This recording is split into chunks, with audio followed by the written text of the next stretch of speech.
и подпущен таял уголек. Были версты, обгорелые в пыли, этот фильм приближали, как могли, это день победы.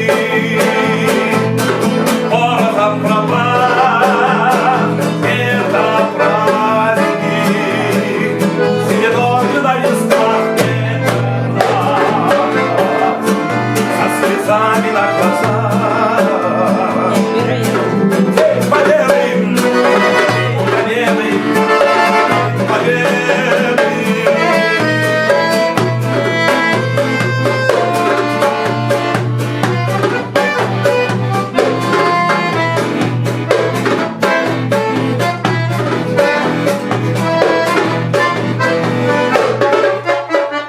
И ночью у мартеновских печей не смыкала наша Родина очей.